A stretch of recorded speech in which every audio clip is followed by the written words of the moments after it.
Welcome back to Pull Hook Golf, the podcast.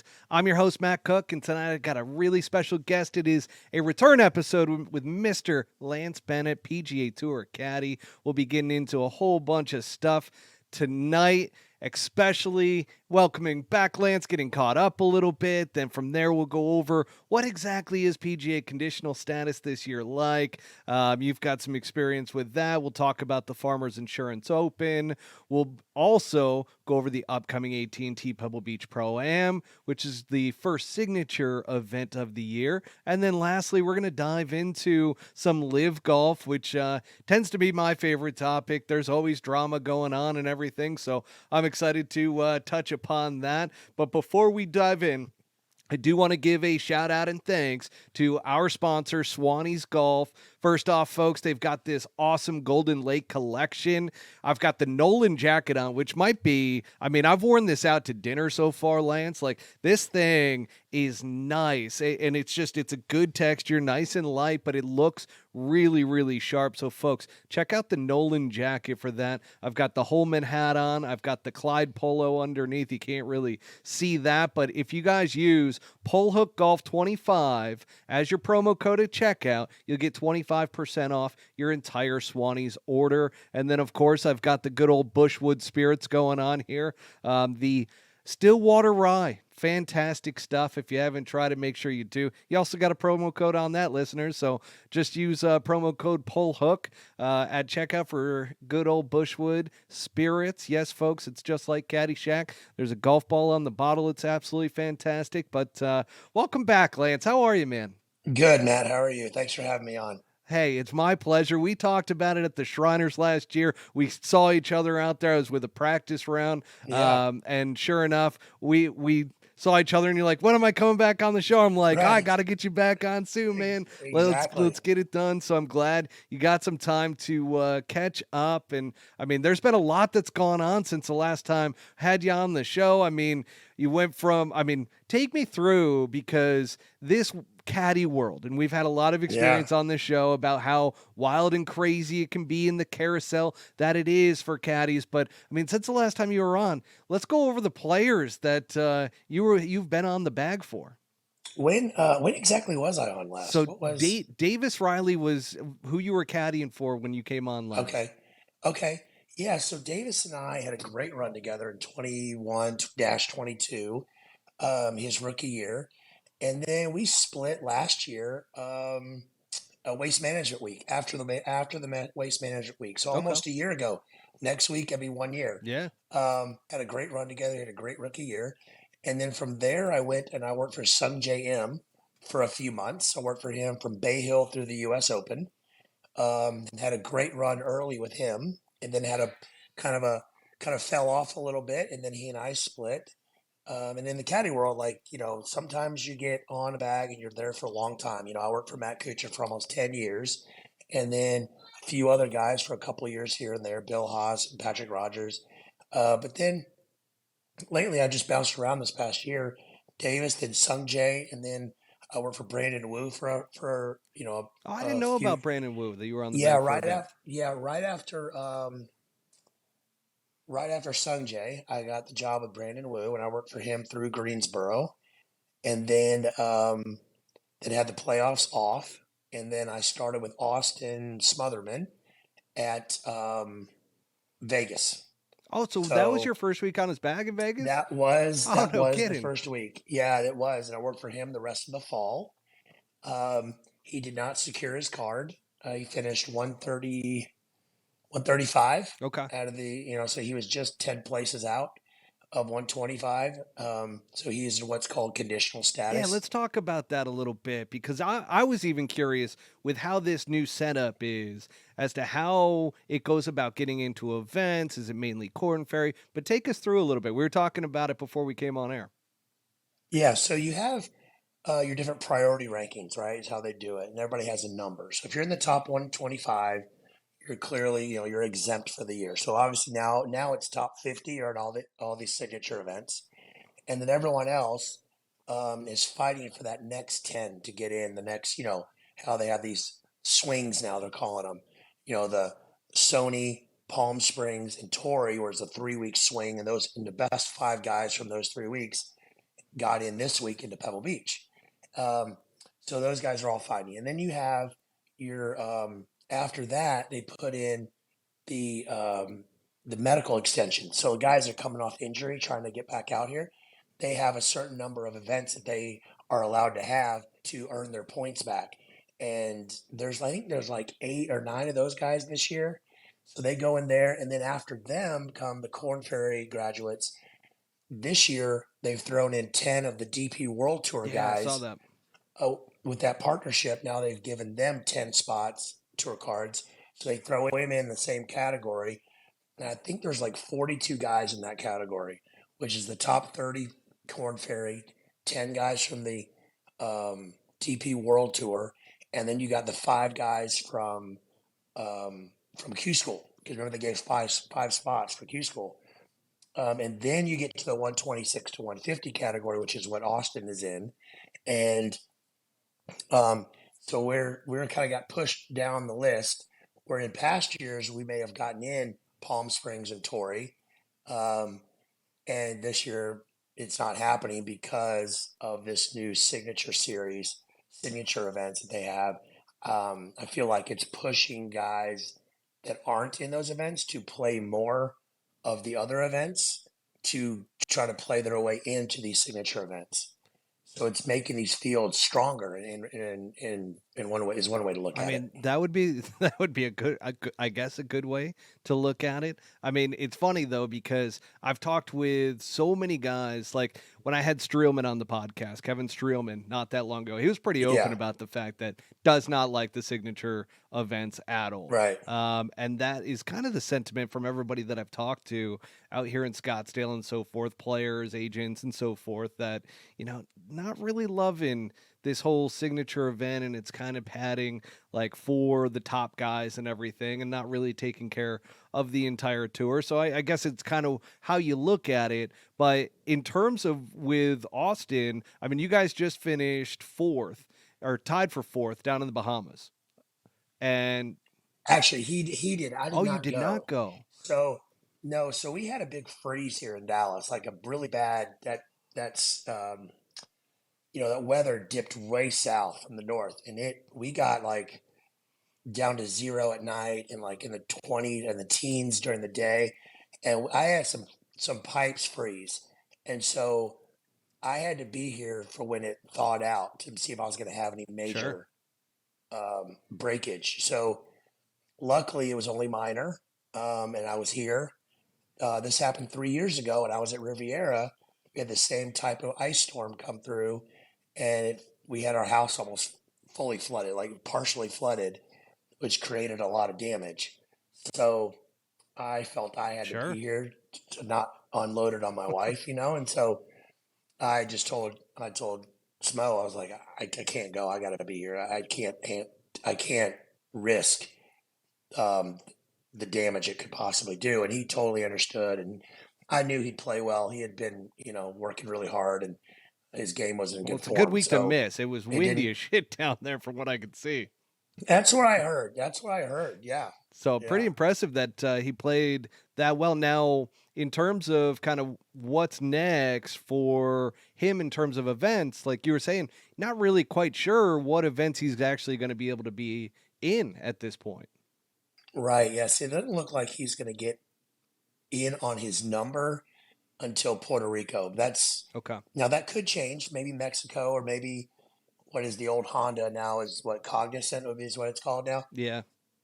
Possibly, but those don't look promising. Like he's going to try to Monday qualify for Phoenix next week, Okay. so that could be a possibility. But getting in on his number on his priority ranking, I don't feel like he'll get into Puerto Rico. Mm. Could be wrong, but that's just the way it looks. You hate to see it. I mean, I you know. got a player like Austin Smotherman, who, I mean, Yeah. kid's a stick, so Yeah. that's a tough one to kind of leave back. But this is, I mean, these are the things that people don't understand or don't see from all these changes that are going on. The casual fan really has no idea as to what's going on, and I think a lot of the people, especially on social media and so forth, kind of look at it like, oh, the guys that are 125 and beyond aren't very good anyways. And that's not the case at all. No, Everybody is super no. talented. It's just, getting hot at the right times, playing well in the right tournaments, getting Yeah, points, especially FedEx points. I mean, right. those are huge at this point. So, I mean, it's kind of Exactly. interesting to hear you talk about too how, and I always find it interesting because Bobby, for instance, he was with DJ for such a long time. You were with Yeah, Kuchar for such a yeah, long period of time. And then it's like you kind of jump around a little bit to find the yeah, right guy again. yeah. How uncommon is it for guys to be on the bag for such a long period of time? And the one that comes to mind is, for instance, Tom Kim with Joe Scavron, who Joe Yeah, takes off for Oberg. So it's like, yeah, and everybody yeah. thought that was a really good pairing between him and Tom Kim. I know, I know. They had success together. They won back to back Vegas. Yeah. Vegas is 2 years in a row, and I just maybe a kid as talented as Ludwig. Maybe that was just the pull, the draw there was just too much. I mean, Tom Kim is a great young man, and obviously an incredible talent. I mean, that's a big gamble to leave him to go to another player. I mean, he was the 11th ranked player in the world when Joe left. But I mean, Joe's a smart guy, and he's got a lot of experience out here, and he knows what he's doing, and he feels like that's what's best for him. Then I applaud that. Um, I don't think. I think he was in a good situation either way, whether he stayed with Tom or whether he went with Ludwig. I mean, that's a win-win either way to me. Yeah, that's a good point. I mean, it's definitely a ballsy move because, yeah, we saw Ludwig come out very hot out of the gates. And I always tell everybody because people are calling for Ludwig to win a major this year. And I'm like, let's He's pump the brakes, folks. Like, let this kid yeah, come into his own on the PGA Tour, first of all. Like, yeah, right, he's won twice right, last year, got thrusted into the Ryder Cup, showed up well, but like already this year, like he's playing well, but it's like you're starting to see a few things that still need to be worked on, like the putter, right, and so right. forth. But going back to the caddy side of all of this, I mean, I do want to ask you about one thing in particular, which was with Sungjae, because, and this is a little bit into how does it normally go down with the breakups. We've had these talks before, but I'm so curious because with Willie, that was a whole thing that kind of you found out on Twitter. I know, I know. So we had missed the cut at the U.S. Open, and the Saturday of the U.S. Open was my son's third birthday. So I had told Sanjay, "Hey, my son's birthday is tomorrow. I'm going to fly home for the weekend. I'll meet you in Hartford, which was the next week." And he said, "Okay." And then on Saturday afternoon, it was late afternoon, I started getting a couple of text messages. One of them from Bobby that said, "Hey, what's this all about?" And it was a screenshot of a tweet that Willie had put out. And I'm like, "Oh, that's got to be a joke. I don't know why in the world would that, it's like going to work for Sunjay. Let's go, whatever." And I'm like, "Okay, that's weird. I go, "I haven't heard from Sunjay. I have no idea what this is." And I had heard that from like two or Oh three wow. guys. And I'm going, "Nah, that can't be." I was kind of a little naive at like, "Nah, that's not true. That can't be true. Like, why in the world would he be saying that?" And and I'm also thinking, Willie's not a caddy, he's a player. Like, why would he be saying that, right? So I text Sanjay and no, I did not text Sanjay. Literally 10 minutes later, after the last text I got, I get a long text from Sanjay going, "Hey, blah, blah, blah," told me the whole thing. I said, "Hey, well, why am I finding out on Twitter?" You know, he's like, "I'm so sorry. He did not know that you didn't know yet." And he got a little bit ambitious, a little bit, ahead of himself and put that out there. I can laugh about it now, but at the time I was a little Yeah, heated I because of would the whole way it went down. imagine. But you know what? It's water under the bridge. It's all good. That's part of the business. Sometimes those things happen. And I got nothing for love, nothing but love for Sanjay. So world class player. I had a fun time working for him. Yeah, Made a you good had a amount of nice money. stretch Worked there. another. Yeah, the first seven tournaments, like he was on. Like we were close to winning. Um, I think he made around a little over 3 million in his first 7 weeks Mm. together. Had a bunch of top tens and a couple top fives, and I think we had a couple top fives. It was good. It was really strong. It was a really strong run. Then he got a little bit of a fall off a little bit at the PGA and at Memorial and the U.S. Open, and we went our separate ways after the U.S. Open, and that's all. It's It's a all tough good. It's all stretch. good. I mean, especially with how many Yeah, events Sungjae plays. I still get kind of I know. flabbergasted by how many events he is constantly in, and just you get worn down, man. Yeah, he doesn't play as much as he used to though. Like people still think he plays like 32, 33. But I think the year before I worked for him, he only played Okay. 27, So that's a little bit more maybe normal of a 28. schedule. Yeah, that is. Like he used to play Yeah, 33, that's a 34 lot. tournaments. And I remember this past fall, he didn't play at all in the fall. You're right, he didn't. He may have, he may have, he played Japan. And then he played another one overseas, like in Korea or something. But then he didn't play again until Kapalua. So he took some time off, but he's gonna be on a stretch now where Yeah. he's gonna play I a mean, lot. Yeah. it'll be interesting to see if he can get it going. I mean, he's always kind of up towards top of the leaderboard. I mean, setting the were you surprised by him setting the PGA Tour record with the amount of birdies at Kapalua? No. Because he's Um, not known to be the best putter in the world. no, but he's gotten a lot better. Um, Josh Gregory is his short game guy, and Josh and I are good friends. And when I worked for him, we kind of put our heads together and helped him. There's like a mat, like a neoprene mat. It's like a putting arc on it. Oh You've yeah. probably seen them. Yep. And I went and got him one. I ordered it online. Paid like $85 to get it like in 2 days. Ordered this thing. Took it down to match play. Yeah, the minimal arc on it because he does it like 12 degrees, which is the smallest amount of arc they have, and which is just slightly inside, slightly left on through after impact, which is basically what he is. And we put him on that because he had a tendency of shoving that putter outside and cutting across it. So we put him on that thing and got his right elbow in more to his body, keeping that connected on that putting stroke and not letting that thing fly away. And man, he started putting really, really well. So he's I think he putted much better after that. Um, and he's a better putter than he hits so many greens. He's such a good ball Yeah. striker. So because he doesn't make like how I can say it right, but because he hits so many greens, his putting stats aren't going to be as good, if that makes sense. It does. Yeah. So no, and when he gets hot, that's when he can fill it up quick. Like obviously at Kapalua, he filled it up. Um, That he did. yeah, for sure, for sure. Definitely. But let's get into a little bit about. You ready for some golf talk here? I mean, Yeah, not like we're not already doing that, but let's talk a little bit right. about last week's Farmers Insurance Open. And, with this and having a player with conditional status, do you like the allowing the 10 players from the DP World Tour in? Because that kind of stretches back a little bit too and pushes some guys back. I know some of the international fans were not so thrilled about that at all because it's taking them away from the DP World Tour.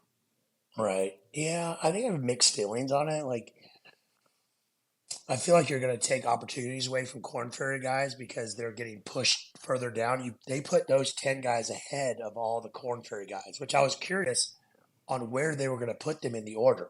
Mm, Like, I thought they might, zipper them in like every other sure. one, but to just put them straight ahead of the Corn Ferry guys, I think was a little bit, they might need to tweak that down the road. Because it just pushes everyone out. It's going to take away 2 or 3 tournaments from guys that were higher up on that Yep. list on the Corn Ferry. And I don't. I mean, I get it's golf's a business, and when you merge 2 tours and kind of have PGA Tour has some partnership or some ownership in the DP World Tour, and so they want to mix it together, and I kind of understand that, but at the same time, you gotta think of your players and what works best for them. Um, and I feel like they proved it they proved themselves on the DP World Tour, but they didn't go through the way everyone else gets to the PGA Tour by playing on the Corn Ferry Tour. Yeah. So I kind of look at it like maybe they should have come over. I don't know. I don't know if I agree with it or not. I'm kind of in mixed feelings I about it. understand. It's a tough one to really digest because in my mind, I'm like, okay, we get the top guys from the DP World Tour. They're coming over. It's gaining additional exposure. They go back to the DP Yeah. World Tour. And that's how I kind of looked at it. But, that being said, we did have Matthew Pavone end up winning that Farmers Insurance, and not without a little bit of Right. controversy, by the way. I don't know if you saw this on social media. I didn't. So I didn't there see it. was, so apparently he was way up in front of the other guys he was playing with, and he kind of did like Okay. this sidestep towards kind of where his ball ended up being and kind of stepped down. Now, everybody's saying on social media that he stepped behind the ball, which obviously is illegal. You can't do that. And that's why he Right. was You can't able prove your lie, right? to end up getting a little bit of spin on that shot on 18 to be able to get it to where he was and to end up winning the Right. tournament. I mean, I was talking with the Monday Q info. He was just on a couple weeks ago. I can't believe I'm blanking on his name right now. I'm so sorry. But that being said, he was talking about how, it is kind of prevalent that guys will take advantages like that, especially on the Corn Ferry Tour where there's not as many fans, not as many cameras and stuff like that. I Right. mean, have you had any experiences out there? You don't have to drop any names. I don't want you to be a snitch or anything, but I'm curious. Have you ever seen something like that go on? No, I mean, I've seen. I got a funny. I mean, I have a funny story from an event, Riviera actually, 20 years ago, that a player, a pretty prominent player back in the day, I won't say his name, but he was in the left rough on a hole, and his two playing partners were in the right rough or on the right side of the fairway. They're like 30, 40 yards away.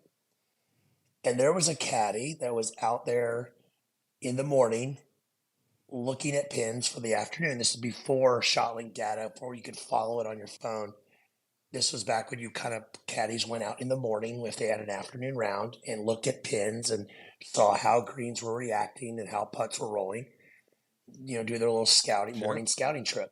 And a caddy was out there that had not been out there very long, and so no one was going to recognize him or anything. And he was on the ropes watching, and this player had a really bad lie in the left rough, and he, this is back when some guys still wore spikes, and he was a veteran player that was still wearing spikes, and so there was a sprinkler head close enough to him, but not close to where he would get relief. But he kind of took a half a step back and kind of clanked his spikes on the sprinkler head, and was like, "Hey guys, I got sprinkler head over here." And they're like, "Okay, yeah, go ahead." And he took relief. Oh, And the caddy literally was sitting there with his jaw down here, going, "Oh my god!" Like he didn't know what to do. And so it has happened. It has happened. There have been some instances where guys would mark their ball a little funny on the green, and then kind of replace it in a slightly different spot, which, I mean, what are they really gaining from that? yeah. But you can't do it. But they did it. And I mean, personally, I've never experienced it. I've just heard stories about it that have things that have happened. I would have to say the Um, same. I've but heard I can, stories, and I've heard that it's yeah, more prevalent than you yeah, could imagine. But here's the thing for me: I think the guy's nervous, right? And he probably was checking yeah, on his lie, and stepped a little bit closer than he probably should have. And that's where right, I think because otherwise, you got to step pretty damn close, and that rough was really thick in order to get it down around your golf ball. And I would be worried about moving the golf ball at that point. And there's got to be cameras on right, you. I mean, I know you play on the DP World Tour to where yeah, there's not as many fans out there and everything, but there's still a good amount. So I don't think it's the same as kind of Corn Ferry Tour and so forth. But yeah, that being said, I definitely was a bit surprised that social media took it on as much as they did. But yeah, there's definitely some footage of him kind of stepping in the vicinity of his golf ball. Yeah, I didn't notice that or even see any of it or hear any of the Get on Twitter. controversy. I will Twitter is say a I like wild world, Lance. I'm telling you. I am not on Oh, Twitter. I am this not has on become Twitter. a real Um, hobby for me lately. right. I will say this though, I like that guy's golf swing. He I love his shot shape, that's exclusively left to right. I mean, he's starting that thing in the left rough and it's peeling every single time back to the middle of the fairway. And he's a quick player, which a lot of guys respect and like that. Like he doesn't take a lot of time. Like he just steps up and he sends it. And it's he's a fast player and great rhythm. And man, that thing is what a nice shot shape he has on And he every was shot. clutch down the stretch. I mean, good for him. I mean that par save he had on 16, that was at 30 feet or so. Like he should have lost the shot there, and I mean it should have been a little tighter than what it was, but he made that 30-footer that's really, I think, gave him that And momentum how to great carry it was all the way to Torrey the end. Pines in terms of shape? I don't think I've ever seen it. I mean, it was almost like set up as a major in a lot Yes, of ways. Fairways were bigger, but the 100%. rough was so thick and so lush. I mean, it's always bad there, but I think I heard Dottie Pepper saying that the Saturday before the tournament it was 3.5 inches, and they did not touch it for 9 days until Sunday. She's saying this, so we're looking at eight Oh, days. She's saying there's every bit of 5.5, 6 inches of that thick, lush. I mean, that rough. From the shots I saw, it looked like it was set up as a major. yeah, same. And that Saturday when they set up all those pins in the tricked out positions, Yeah, because Sunday was definitely easier. yeah, Sunday they gave some scoring opportunities, but yeah. Saturday they just absolutely destroyed these guys. I think, Right. what was it, 122 over par or something like Yeah, that? it was. Like, it was insane. Yeah, yeah, it was But tough. fun Yes. after you've got Birdie Fest as your first couple events coming into this, and then you kind of get this wake up call. But I also realize why some of the big names decided, hell, I'm not playing this at Torrey Pines this early in the year. Right. You Right. kidding me? Right. So there's always kind of that balance to it and everything. But what do you think about the first three winners? Because, we've got Chris Kirk, which the PGA Tour's done an okay job Yeah. with going over and his story with alcoholism and everything. I think they've done a terrible job with Grayson Murray, though, like in terms of giving him enough Yeah. promo and everything, because he's part of this little circle, right? I mean, have you caddied for him before? Because I know Bobby has, Micah has. No, but I know him really well Yeah. from being in groups with him and when Bobby worked for him. Um, he's one of those guys where there's a lot of guys that don't like him. I've always gotten along with Grayson really, really well. I thought the Golf Channel did a good job of covering the story. Okay. I love Kirky to death. I was actually in a group with him his first week back at Mayakoba when he came Okay.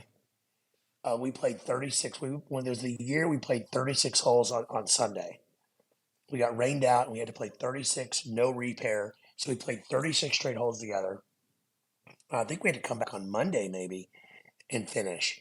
But man, I couldn't be more proud, more happy of him, of what he's been able to overcome. And, I think you his is know, more impressive than Chris Kirk. And um, then with his transformation and getting fit, dropping all the alcohol and everything, in yeah, addition to that, and getting over some mental health stuff too. I mean, he was pretty open yeah, about that in some of the yeah, media. And then to win on the Corn Ferry Tour at the end of the year, and then all of a sudden, first event back on the PGA yeah. Tour, that's pretty impressive.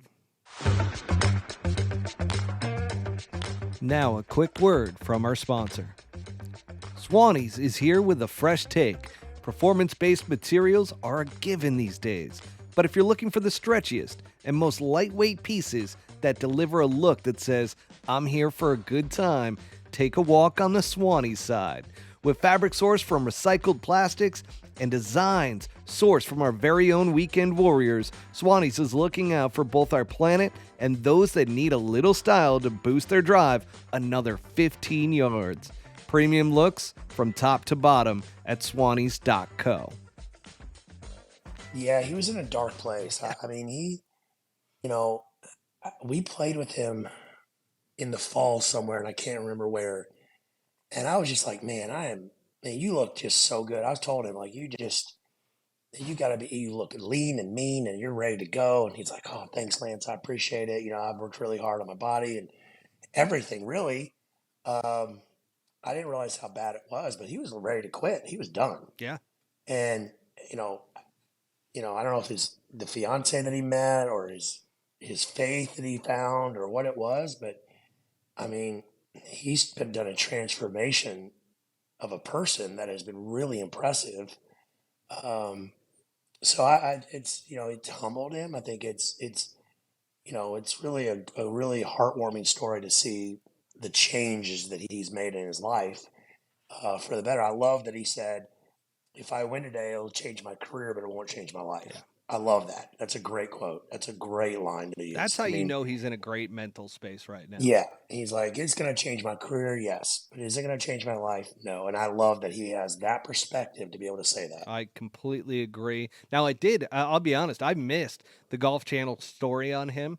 I don't watch as much Golf Channel as I used to. I probably should, but I kind of felt like, they could have brought that up more during the broadcast and everything and talked about it a little bit further. That's where, a lot of the casual fans, that's where they're getting their stories from. So I always kind of get critical about PGA Tour and their promotion side, because ever since Tiger Woods, there hasn't been, they got so focused on one person that it's tough for them to tell the story for all these guys now. And I just feel like, listen, if you're going to promote these guys and get the viewership and everything up, when some of these new names are on top of the leaderboard that people don't necessarily know, you really need to build them up. And I think that's something that could be just a little bit better is all. But Matthew Pavone is the third one. So we've had big names up towards the top of the leaderboard in all of these, with Jordan Spieth almost winning Kapalua, but you had Chris Kirk ended up getting that win, with Grayson, with Nick Dunlap too. I mean, I forgot about Nick Dunlap. Jesus. I mean, talk about another freaking incredible story with an amateur, first one since 91, since Phil Mickelson. That is crazy. Oh, I don't even know where to go with that one, because that was just so impressive. But you had Sam Burns up there. You had Justin Thomas up there competing for that one. And you end up seeing a PGA Tour guy falter versus the amateur. In the same group. Yeah. I mean, in the same group. He's playing with Sam Burns and with JT, two world-class players that you would think of anyone that's going to falter, it might be this college kid. But, man, he is steady. He was dialed in and steady and ready for the moment. And, man, that was impressive. Really was. That was really impressive. Yeah. And then Tony Finau this past week, Xander up there towards the top. But Tony had it going. I don't know if his ball striking was insane, but then he started missing some short putts. And that's what killed him. He missed a short one on 9 or on 10, 11. And then it was kind of, you could see starting to go into grind mode. And all of a sudden it's like, oh, I got to hit it even closer because I'm not making these. And that's when things kind of get out of whack at times. Yeah, for sure. Because, on these California courses, these Poana blended courses with bent, they're kind of a mix of bent and Poana. And what people don't realize, the Poana grows faster than the bent. So there's these, in the afternoon, these surfaces are really, it's like putting on a Chinese checkerboard. Like, it's not easy. And so you saw Ludwig Eber on that par 5, he four putted for a double, right? He had an eagle putt and walked away with 7. Right? Was it 7 I think it was 6. Anyways, I think but it was such a short 1-2 and 4 putted. eagle so it was putt. a 6. Well, it was a 30-35 footer down Oh, the hill. that's right. No, and then all of a sudden he missed the 4-footer, then missed the 3-footer. He lipped it out, and then he went to kind of like the little, like one of these little backhand, and he tap it, and he didn't read it, and he just missed that one. But it's not easy to make 2 and 3 footers on these. This week at Pebble is gonna be the same way, and Riviera is gonna be the same way in a couple I of always weeks. remember Bobby telling me, because he caddied obviously at Pebble for a long time before getting out on tour, and he always told me, he's like, on Poana, you have to go firm and at the center of the cup. He's like, otherwise, if you go Yeah, on the edges, he's like, you're going to lip out every single time. And if you hit it slow, yeah, it's just going to move offline.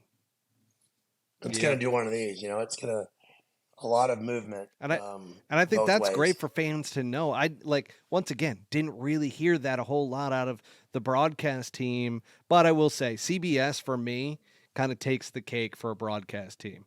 You got Jim They're Nance in good. there, Yeah, you've got Immelman, you've got Colt Knost out on the golf course, you got some great, you got yeah, Frank Nobilo. yeah. Colt Knost. Yeah, Colt Knost on the course and Yeah. Dottie Oh, on the Dottie's course. fantastic. Having, yeah, I think Colt's hilarious. He's got a great personality for that gig. Brings us a lot of good insight because he's Yeah. played with all these guys, right? He was out here recently enough to play with a lot of these guys. But yeah, no, they did do it. CBS does a Yeah, very good job. agreed. Now, on the other hand, have you seen this Jake Knapp? No, I saw a little bit of him in the final round, but I don't know him. Couldn't pick him out of a lineup, but I did see a little bit of the ending of his round. Like he had a chance. Like he got it to 11, did he? Yeah. Yeah, he Yeah, tied he for ended up second. finishing second, or Yeah, tied for second with yeah, Nikolai Hojgaard, which yeah. those brothers are insanely talented too. Yes, yes. Yeah, Nikolai and Rasmus, they're really good. They're very good. I mean, that's what's crazy. Golf is in such a great spot from a talent perspective Yeah. that I don't understand a lot of this talk, especially with, now we'll get into the AT&T, because Rory was on the mic today. You had JT talking as well, but Rory really kind of did the full 180 in terms of his stance on LIV Golf, and was just like, oh, they should come back, no penalty. No I way. feel Did he like, really? it was very, you can kind of see the progression of Rory McIlroy and his Right. stance on all of this. And ever since he got jaded from the policy board and everything going on there with the guys who wanted to see the top guys get, and he had a little bit of an issue with just kind of catering to the top players, and obviously led to his exit and Jordan Spieth coming in. But that being said, he he kind of went over the deep end, in my opinion, on this one, because now you just got people just ripping him from both sides, because he's like, I Wow. think the guy should be able to come back over with no penalty, no consequence, because winning a tournament like this without Dustin Johnson, John Rahm, so on and so forth, you feel like it's a cheap win. And I'm just No, sitting no. there going, you I kidding disagree. me? The I talent is disagree with so that. good right now on the PGA Tour. I agree. I like his comments when he first kind of started to shift a little bit. Yes, same. I thought that was very, It was mature. very mature, very professional. That took a lot to be able to say those things, to admit a little bit like I went a little too far. I like that, but I didn't see any of his what he said today. I don't know if I agree with that. Like, I think like they're double dipping if they come back with no penalty. They're getting all that money up front. They'll go, oh, I went away for a year. Now I come Yeah. back and I'm 100 million richer for not doing it. For just How going over and jaded playing. would the other guys feel that didn't go over, didn't take the large checks? I mean, you would Right. probably feel pretty crappy about that situation. Yeah, I wouldn't hold anything personal against anyone. I mean, they did what they thought was best for their family. I Yeah. don't begrudge anybody for going to live. Um, I mean, they put that much money in front of you, and you're like, hey, I can take care of my family for a couple generations at least. Lance, $600 million. Like I'm going. several, several. Oh yeah, I don't blame you. I probably would too, but I don't begrudge anybody for going. I don't necessarily. Um, I'm on the team of I don't think they should get world ranking points yet. I think if they made some tweaks to their formats, I think they could do it. If they went 72 holes and they went with tee times and they could do no cut. We have tournaments with no cut to get world ranking Yeah, points. So I this don't see one. that as being I mean, that I don't see that as being the issue. If they went 48 guys, no cut, but they played 72 holes and they didn't do a shotgun, I could, yeah, they should get world ranking points if they make a couple of changes. I don't have a problem with that. Um, shotgun, everybody starts at 1 o'clock. Everybody starts on a different hole, and you know, it's 3 rounds. Maybe they shouldn't, but um, I don't have any problem with them going to live. I mean, it's I'm a PGA Tour guy through and through, but I don't have any big any animosity towards those Well, guys. I feel like that there should be some type of consequence from them going over and from the other guys that stayed. Right. Loyalty for me is a big Oh thing. yeah. So, Yeah. and I'm like I don't care who went over to LIV Golf. Like that doesn't matter to me. I don't care about people going and taking the check. I totally understand that as well. Like you said, Right. everybody's going to do what's best for their family. And at the end of the day, we're talking about millions and millions of dollars Right. in this entire thing. Tens. I mean, you can't not go if you're John Rahm and you got $600 million. Right. It's like, yeah, that's going to change your tune. You're going to start reading off of a script. Like Right. there's some stuff that's going to happen, but you got to take that money. But back to Pebble Beach. Let's get back to this with the PGA Tour, and then we'll get into the LIV Golf stuff. But with Pebble Beach, I mean, we talked about the Poana. So Poana is a big deal this week. Yeah. What is normally when you got a guy out there at Pebble, what is kind of your strategy in prepping for that golf course for a tournament like this?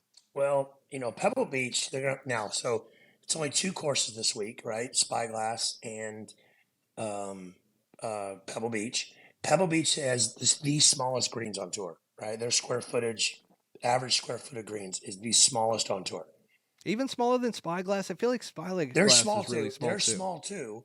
So really, it's about you know not firing at pins, but just leaving the ball below the hole, right? Because there's a lot of severely back to front greens sloping. So leaving the ball under the hole to have an uphill putt and controlling your spin, right? These are usually very soft, spongy greens that if you hit a full wedge, it's ripping off the green. I mean, you're spinning back 8 irons. You got to really be able to hit your half and 3/4 wedges to take spin off. You need to be able to take, if it's normally a sand wedge, you need to be able to take a gap or a pitching wedge and be able to chip it in there and take spin off. And you're looking at middle of the green here. You're not looking at necessarily hitting it every flag. Greens in regulation and your chipping are really important. GIR, folks. Yeah. GIR. It's what's Yeah. important this week out there. Yeah. Strokes gained And approach. Strokes gained approach will be one of the biggest stats this week. the weather looks like crap as well for the majority of the week, which Does is it? sad because it's going to be. I saw a few images from today's practice round with Rory, and it's got the fog, and you could barely Yeah. see anything. That's going to be tough for TV, but hopefully it clears up over the weekend. That'll Right. be hopefully. I mean, especially with it taking on. Mayakoba with the LIV Golf's first event and so Mhm. forth. But let's talk about these signature events. I know Okay. we'd mentioned it early on, and these are the no cut events. You've got your system for the really. I mean, top what is it? 80 players are all in this event, and there's some people that who dropped out, like Terrell Hatton. Yeah. And so Yeah. you get a couple guys coming in like Peter Malnati, which, by the way, people are shitting on Peter Malnati for getting in, and I get it, right? Why? But well, here's He's the thing: good. they're bitching because of what his ranking is and everything, and the fact is, this guy was on the policy board he was the chairman, right? Yeah. Of the policy He's board. Like smart guy. this, Yeah. this is a thank you for going through all that chaos of what he had to deal with last Now, year with all these dealings, in my opinion. now, did he get an invite or did he get in off his last year's He got FedEx finish? sponsor exemption. Oh, So okay. there Okay. were Okay. there was a dropout. I think it wasn't Hatton, but somebody else dropped out, and he ends up getting in through the sponsors exemption. Which, Right. again, like that makes sense to me. That's a thank you. He's good though. He is good. I mean, he wins. Like we always joke about him. If there was such thing as a strokes gained attitude, he'd be leading every year. Like he is the most positive guy in the world. I made the He is. mistake last Oh my year with gosh. Bobby at this time. It was at Pebble, and I think it was the week after because I shit on him, and because his golf swing, I'm just not a fan of. So Right, I right, right. shit on him based off of his performance that week and everything. And Bobby's just like, man, you were talking about the nicest guy on tour. I Ever. go, and I'm like, I am so sorry, Peter Malnati. I am so sorry. I had I no mean, idea. that guy is about. I remember one year being, 15 at Hartford is that drivable par four, the when it starts going around the lake, Oh right? yeah. And there's always a big backup. And I remember being in the group with him, waiting on that tee for like 15 minutes. And he's talking about himself, and he's kind of being self-deprecating a little bit. He's like, I realize I've gotten a lot out of my game, and I've probably been out here a lot longer than I should have been. Like he's just very humble, like going, man, I just feel like I don't know how any player out here can be negative about themselves playing golf for a living. He goes, we're playing golf for a living. He's like, man, I'm so lucky. I am so lucky to play this game for a living. I just walked away from there going, I like that guy. Like that guy, I already liked him, but man, he has such a great look, a great. He has such great perspective of playing this game for a living and realizing like he could be stuck in a cubicle making it not a very good salary, but he's out traveling the country, traveling the world a little bit, and he's made a pretty good living out here. Yeah, he sure has. I mean, he's still doing He's it. he's pretty good. He had some strong. I swear, there's been some months where I look up and every week I think I see him at the top, near the top of the leaderboard. The first couple of days, I'm going, man, he did it again. And like in some difficult conditions, he'll go out and shoot 6 or 7 under in tough conditions. Like, what course is he playing? Like he's, it's impressive. He can, it's not pretty, but he gets the job done. It is not pretty, which is why I think I was shitting Yeah, on him after Pebble last year right, because I think he right. was towards the top of the leaderboard for the first couple days.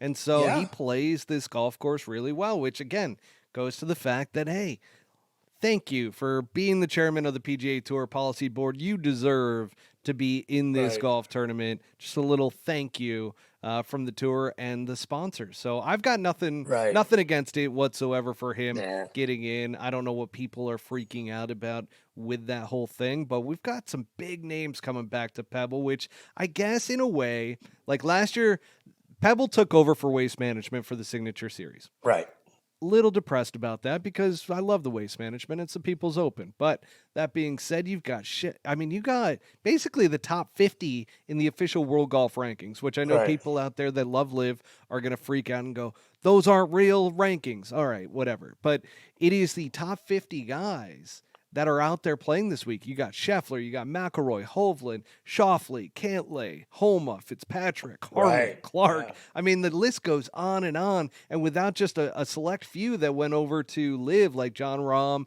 Darrell Hatton, and so forth, you have basically the top 50 players in the world. So, Yeah.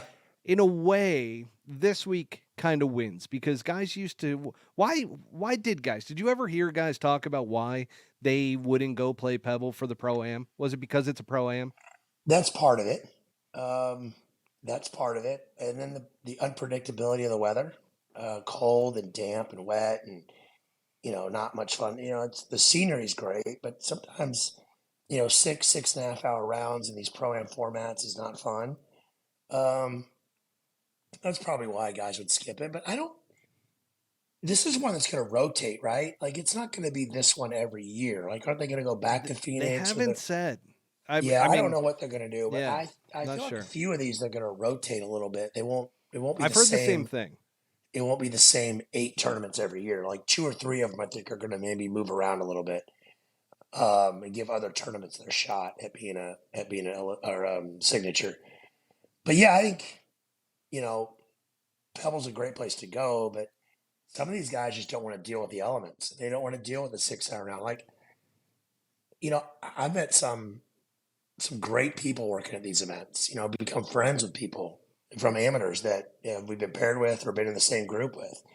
So yeah, it's a little bit of a drag to have that 6 hour round of golf, but you meet some great people too. I think that's the key right there. You get some great relationships. And yeah, I know some of the guys talk about the fact that pro-ams kind of suck and they take a really long period of time. And when you got to play more than a Wednesday round with them, that it becomes a lot.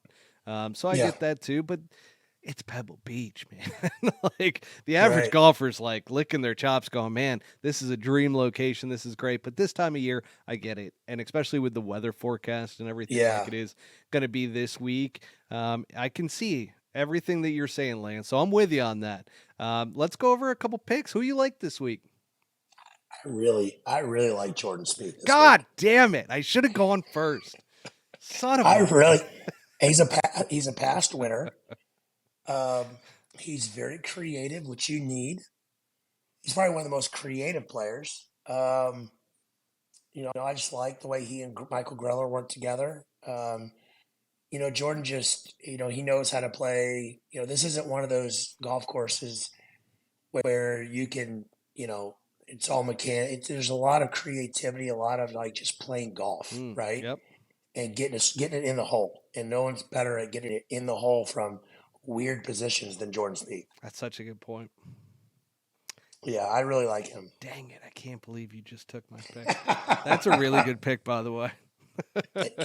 Thank you. God. And now I have to check if my guy's playing or not. Okay, here we go. So I'm going to go with somebody that was towards the top of the leaderboard in several events last year. I just needed to make sure that he was in this because he is on the fringe of this whole entire thing, which is Denny McCarthy. I'm going to go with Denny Oh, McCarthy this week. I love the fact that, it's smaller greens, and you do have to putt well, and he's the best putter on tour, in my opinion. yes, he is. But here's the thing with that pick. Now, bad greens don't always benefit good putters. That's true. Good greens, good putters. Bad greens, you don't have to be a good putter to make putts. Okay, so that's the one little hitch in your I pick. I know. like the pick. Denny McCarthy is, I mean, yeah, he rolls it as good as anybody. Him, JT Poston, Brendan Todd, they're all phenomenal putters, right? Like world class putters. But you don't always have to be a good putter to putt well on Pro-Am. Lance, you stole my pick. I was literally, I'm like, there's no way he's going to go with Jordan Spieth. And I then almost went with JT. I almost went with JT. JT's pretty I feel solid. like JT is on the he's way up, man. trending. Yeah. He's trending. Bones on the bag. Bones has won there a couple times. He's got a lot of good mojo going Okay. around Pebble. I got a great question, follow-up question to that, which is because I was talking to Bobby about this quite a bit last year, and during JT's struggles and everything, and I want to say that Bones has kind of switched up his game with him a bit because I thought it was information overload a lot of times. Like it was the way that Bones Right. used to be with Phil, just feed information. And Phil was the type of guy that Right. just loved that. JT was never Yes. that guy. So how do you like you were talking about, you got Bones on the bag, these two are trending and everything. Do you think Bones had to switch it up a little bit and make it more like what JT likes? Have you seen that at all? Oh Okay. yeah. Oh yeah, for sure. I think any good caddy has got to be flexible when they switch players, right? If you're too much set in your ways, you're not going to fit well with a lot of players. But if you're a guy that can be flexible, that can you know can what's the word I'm looking for? Adapt, Can evolve. adapt. Yes, and to be adapt. Yeah, can adapt. That's a great word. Can adapt well to what his new player needs or what he's if they're in a newer relationship. That it usually leads to a successful partnership because it can't just be the caddy's way. It's not. You're working for that player. You're working with that player, and you need to have some adaptability of what Phil likes a lot of information. He processes information faster than most people. He's able to take all that in, filter what he needs, and then go from there.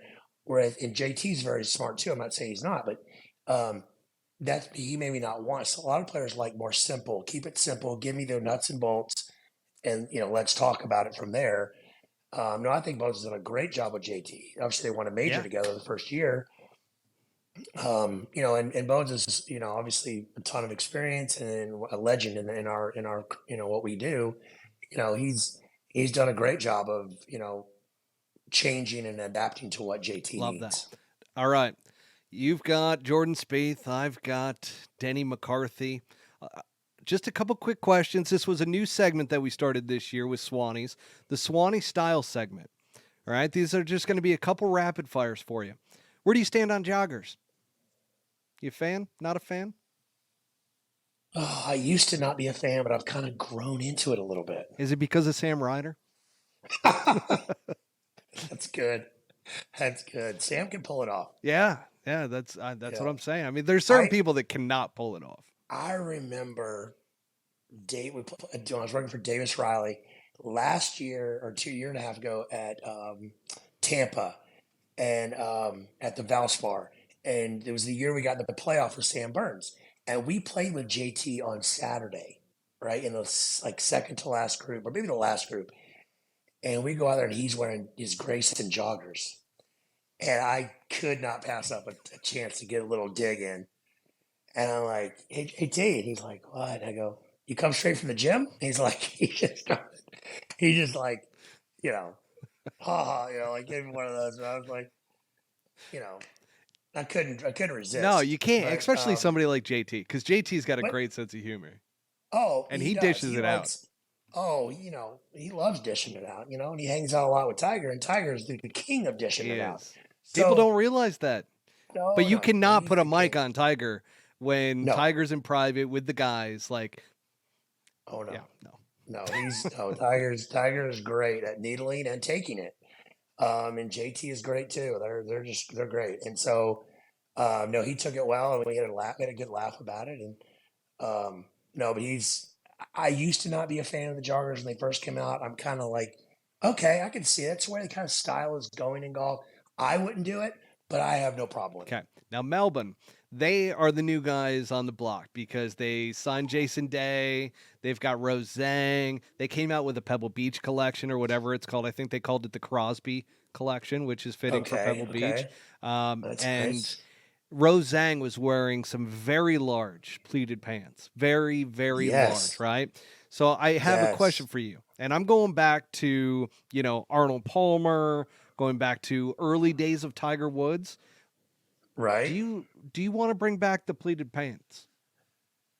A lot of room in there, Lance. I was partial to pleated shorts and pants back in the day. Like when flat fronts became the thing and pleats were going out, I had a hard time letting go of my Yeah. pleated shorts and pants. I mean, I don't mind them, but you know what? I knew they'd come back around eventually. But those pants Jason Day was wearing, those were a little Well, too no, baggy. They were those were Tiger, flat. They were Tiger But Woods. those were 90s flat. Tiger Woods. That was my argument against them. They're so big and baggy, but they weren't pleats. Like, throw Right. the pleats in there. Just give the crotch Yeah. some room. Let it breathe, man. Yeah. Let it breathe. Yeah. You know? Yeah.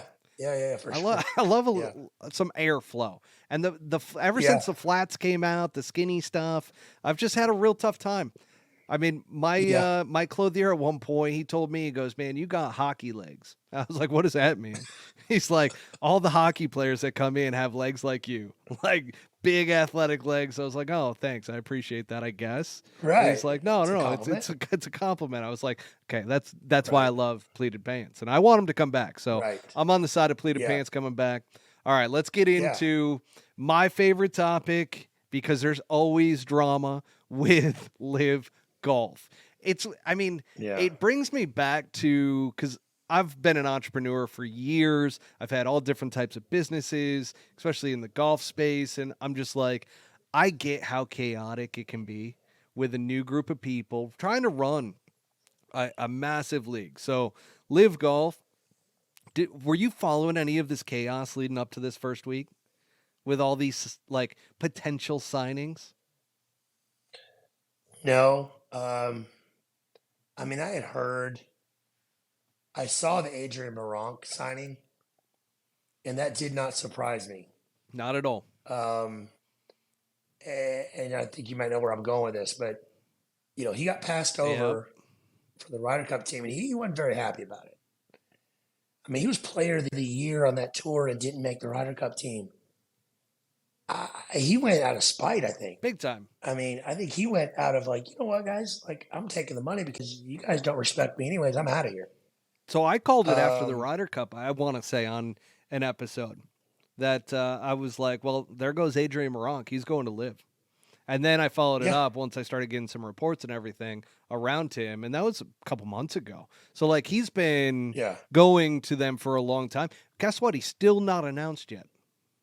Really? I mean, it was on Instagram that No, he no, was no. going. It's official that he's going, but But Liv he's, hasn't announced it. Now, we are just oh, days away from this first event. And the problem is they wanted to do all these big announcements for Rom's team, but they right, couldn't get everybody.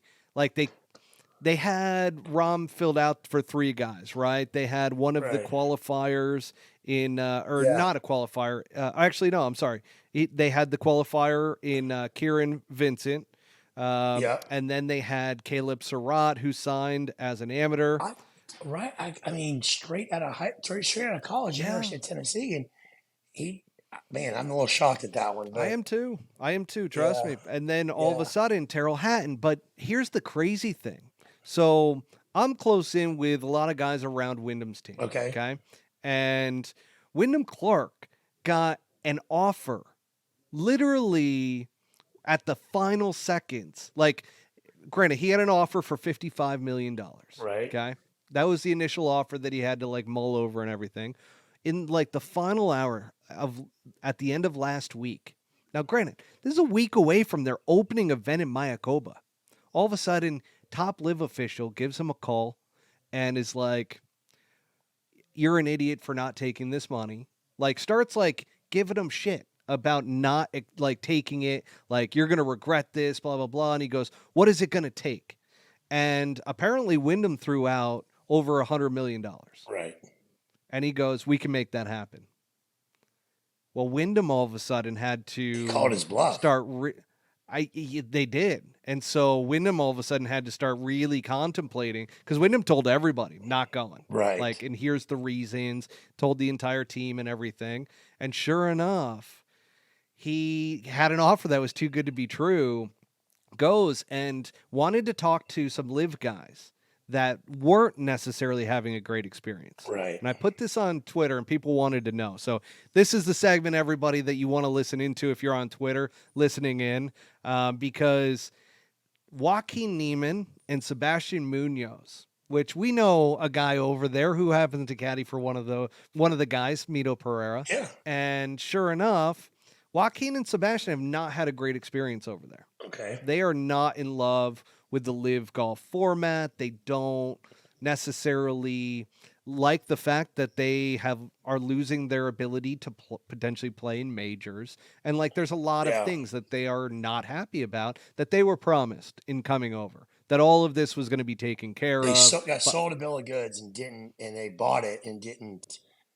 They were, yeah, I've heard that they overpromised on a lot of things and guys signed and then it wasn't that way. yeah, so you've heard some of the same stuff, and so I guess Wyndham talked to them and ultimately turned it down. But Terrell Hatton, here's the funny thing about Terrell. Yeah. Apparently, he's got some good lawyers because he signed with Boston Common Golf of the TGL, Right. which is Tiger and Rory's indoor league. So technically, in their contracts, I believe that he was not allowed to actually go sign with another team of another league. And so there was a bunch of conflict there, and that's what stalled out everything. And Liv didn't think he Oh, was going to be able to come over, but I guess he asked for a little bit more money in order just to make sure that everything would be fine. And so that's where the 60 million came in at the last second. So they wanted to announce Rom's team name because they hadn't even released his team name. They had leaked it out and everything, but they had not officially announced it on livegolf.com or even had him listed as a yeah. member of Live Yeah. Golf. They Right. still have 3 players that are not listed currently today. Adrian Moronk is one of them.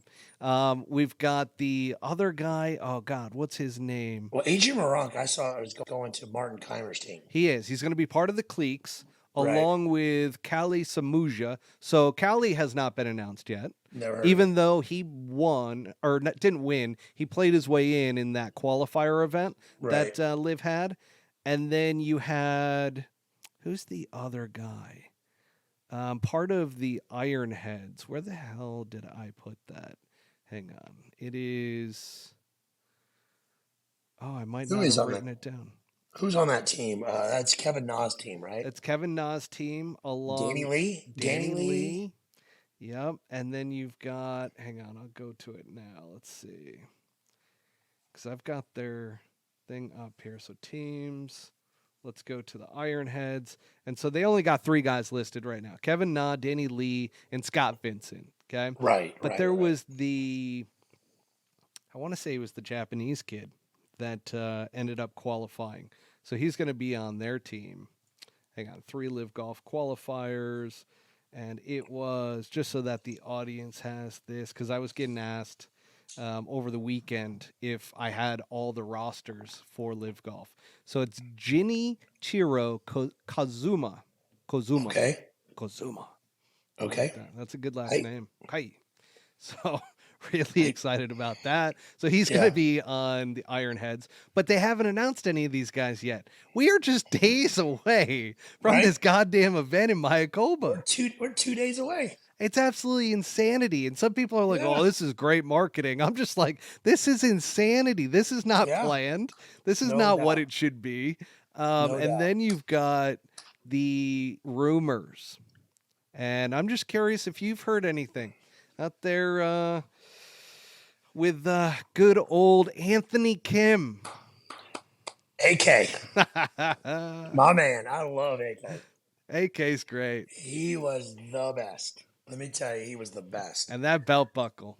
Holy Man, shit. he was such a good dude. He lived crazy, but he was such a good guy. He had a heart of gold. That guy would do anything for anybody. He would.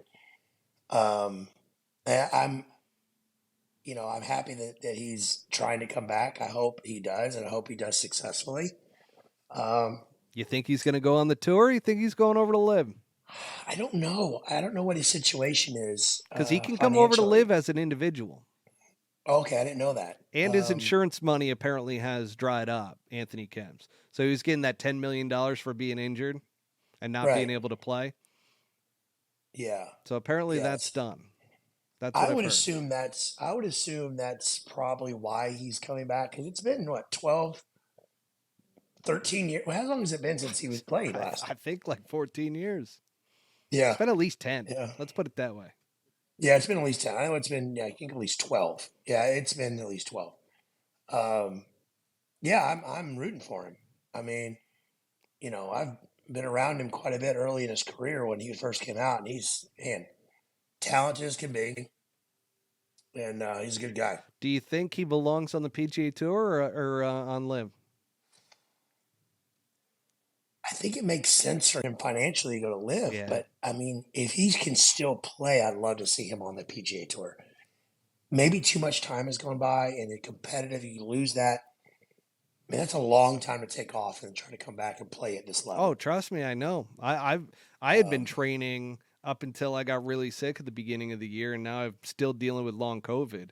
But Yeah. I was training, and I mean, it is tough to come back after Yeah. such a long period of time. I mean, it had been Yeah. over 15, 16 years since I had played professionally. So I'm just like it is brutal to try and get like that competitive, not competitiveness, that's not the right term, Yeah. but being in competition and being able to play at that high level. I think that's going to be tough for him.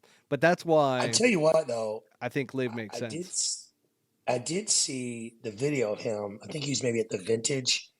David Woods was putting out the swing. Oh, yeah. Of him hitting balls on the range. Like, his swing looked good. It looks the same. It's like it never Yeah, changed. never Like, it changed. looked like he's never missed a beat. Like, it looked really good. Now, I will say, if it's purely for financial reasons, he should go to LIV. If it's not for financial reasons, then I would love to see him on the PGA Tour. Makes sense. But I want Anthony to do what's best for him. Yeah. And he's got to do what's best for him, and he'll do that. I agree. All right, last question here before we kind of wrap it up, or at least the audience, if they have any questions, they can chime in. But have you ever caddied down at Mayakoba? Yeah, several So, times. what type of players play well down there? You have to drive it well. I mean, that thing is cut out through the mangroves. It is literally fairway, penalty area on both sides, on every Because hole. I don't think DJ plays well down there. I saw somebody going, DJ's the favorite down there. And I'm just like, hang on, I don't think DJ's ever Nope, played well at Mayakoba. So I think it nope, is, you don't have to bomb it though, right? You just have to be no, accurate. no. So a lot of those holes, if they get wind, a lot of those holes have crosswinds. So it's a left to right or right to left wind, and you have to be able to hold that ball because it gets taken quite a bit on either side. And there's really no rough. It's literally fairway, and the rough is like that tall. It's not much. So in their crown, like it's easy for those balls to just get right off into the mangroves, and it's a penalty area. You have to drive it well there. You have to drive it well. Gotcha. I'm just looking up real quick because I know that. So, folks, there you go. You've got to drive it well at Mayakoba. And I do remember Bobby telling me last year, too, that DJ does not play well at Mayakoba. So, I wouldn't put any money on that. We normally do a little segment. And for the first event, it is called Golf Picks, but louder. Okay. So, with Golf Picks, but louder, we pick the last place individual this week and the last place team just because it's louder, you know? Right. So I'm gonna start us off with the team side. So Okay. I'm gonna go last place team. I am gonna say, I really wanted to go high flyers, but Phil's actually playing pretty well. Yeah. I'm gonna have to go Ironheads. I ran with them a lot last, but Siwon Kim is no longer part of the team, which he was a definite cheat code for last place. Yeah. But Ironheads. So if you need teams, I can throw them out I there. do because I don't know enough about who's on these teams. So some of the worst I know teams a are the few. I know some guys on the four aces. I know who's the so team with the fire with the fireballs aren't the greatest. The high Carlos Ortiz. flyers. Carlos Ortiz's team. Who's on that team? That's Yep. So you got Sergio, Carlos Ortiz, yeah, Eugenia Chikara, and yeah. David Puig. Is that your team? That the one you want to go with, or you Well, want? So thing the is, Cliques aren't very good, even though they got Adrian Moronk. You right. still got Martin Keimer, who's struggling, coming back from that wrist injury. Richard I'll Bland, he's I'll go usually with them. drunk. I'll go with Okay, them. Cliques. Yeah. It's a good choice. I What I like will that. say about your pick is, I think that golf course is really good for Kevin Na. Yeah, I agree, but the Ironheads just suck though, so I'm going in that direction. Okay. Players. All right, so here you get to just, throw out just somebody who's absolutely not going to play well, and I am going to have to say that the player that I am going to go with this year, which I'm not going to use any of the new guys. I'm going to say that I'm going since Matthew Wolf got traded for Taylor Gooch, and I'm still bitter about it because the Range Goats were my team last year. Right. I'm going to go with Matthew Wolf. I'm going to say that he finishes last place. That's not a good course for him. No. He does not drive it well enough. So I think that's a great pick. You got a lot That's of options here. Brendan Steele might be a no, hang on. As far as bombers that can't really control it, let's see. Well, you do have Pat Perez as an option.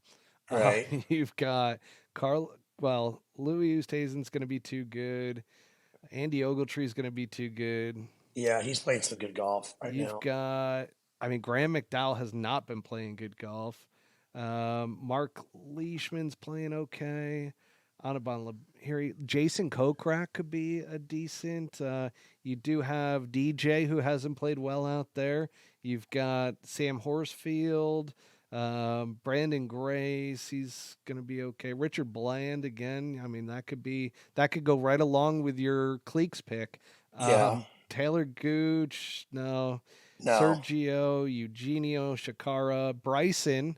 Bryson doesn't always play super well out there. No, but you know what Bryson has the ability to do? He has the ability to scale it back and not hit driver. Yeah. And he can hit that long iron off the tee or a less than driver, and he has the discipline to do that. So I don't necessarily think that's bad place for him if he's able to withstand hitting the driver. Oh, you know what? You could go with a bit of a cheat pick, but you could go Caleb Surratt, who this is going to be his first ever event coming out as an amateur, playing Yeah. against some big names. Okay, I'll go with that. I'll Okay. go with that. I think that's a solid last place pick. So you got the good old cliques. You got Surratt, who's on the you new know Legion. way more about the LIV than I know. Listen, I've watched every LIV Golf because I always felt like, really? hey, if I'm going to talk about it and I'm going to take an unbiased approach to it, then sure. I got to watch every event. So Yeah, I've watched literally all of them. I have shit on LIV Golf at times, and I've given them some props at times. But it's the league that just keeps giving in terms of drama. I mean, true. Some of this stuff is just absolutely incredible. Oh, I was looking for that one question on. So, okay. This was from Austin. He's one of our longtime listeners. He sent this to me earlier to ask you. How much harder are starts for conditional status players now that the wraparound season is no longer? And will this make it tougher for newer players? And is this good or bad for the PGA Tour? We kind of covered that a little bit. Yeah. I think it's going to make it harder for those conditional guys because they're not going to get in a lot of these. They're going to get in the opposite field events and maybe a couple others. They'll get in more in the fall after the playoffs to try to. They'll have to at least get enough points in those events they do get in where they're getting in the fall tournaments where they can make up ground there. That's where they're going to get in tournaments. They're not going to get in where they usually would. Like they might get in John Deere, they might get in some of those that go deep. But a lot of these tournaments that would normally get a lot of those conditional guys in they're not getting in. They always have got in Palm Springs, they've always got in Torrey Pines, they've always got in Honda. They're not getting in those now. So it's going to make some of these events harder to get into. So they're going to take advantage of those events they do get into. Like these guys are going to have to play well at Puerto Rico. They're going to have to play well at this new Myrtle Beach tournament. They're going to have to play well at at Reno and the Barbasol. They're going to have to play well at those in order to get in to these other events. That's tough. Yeah. And would you say it's a good thing or bad thing? I know you mentioned it earlier. I think you mentioned that. I think you put a positive spin on it. Is what you did earlier. What about now? Yes, obviously as a caddy, I would love it if I were working these signature events. I think it'd be the greatest thing ever, right? But I also look at it as golf is still one of the true meritocracies in sports, right? So you start at zero and you earn what you get. I think the answer has always been play better. If you want to get in these signature events, play better. So, excuse me, that is kind of the way I look at it. I mean, I think they need to make some tweaks to these down the road. I don't like the points they're giving out. The massive amount of points they're giving out, 700 That's points a lot. for first place. I think it's a lot. That is a lot. That's a lot. I don't think that's right. If they want to do that for majors, I'm all for it. Majors and the Players Championship, and the Players, I'm all for it. Those 5 events. They want to give 750. If they want to give 50% more and make it 750, I'm all for it. But the other ones, like this week, I don't think they should. I think if you wanted to go 550 or 600, okay, I could see that. But you're already giving them all the money. Why giving them all the points too? Like one or the other, in my opinion. And I think it should be the money, and maybe give them a little bump like they did the World Golf Championships, but not 700 for a win. I don't think that's lot. right. And one last question here from the Australia side of things. So this is coming over from Nick over in Australia, and he's asking, do you think Australia should get a major championship? I mean, what are you going to do? I mean, what are you going to put over there? I mean, I know. Australia has some of the best golf in the world. Like my favorite golf course in the world, hands down, is Royal Melbourne. I knew you were going to say that. It's number 1, and there's not even a close second. It's the best golf course in the world. And I have been down there several times, and I absolutely love the golf, especially in the Sandbelt area around Melbourne. It is the best golf in the world. Um, I don't know about a major. I could see them doing a big event there. Yes. I wish they'd bring back the Australian Masters, which was one of my favorite Mm. tournaments. Um, I know they've had some issues with that, some political and logistical issues with that, why it hasn't been back around. But I think those Australian tournaments are awesome. I love watching them on Those TV in the off fans, season. they're so great. They're awesome fans, and the people that are down there are great. I did the 2011 President's Cup down there at Royal Melbourne. I did the 2013 World Cup there and the 2013 Australian Masters at Royal Melbourne. I love going down there, and I think they have great golf. I think they deserve a big event. I don't know about a major, but they do deserve a really big event.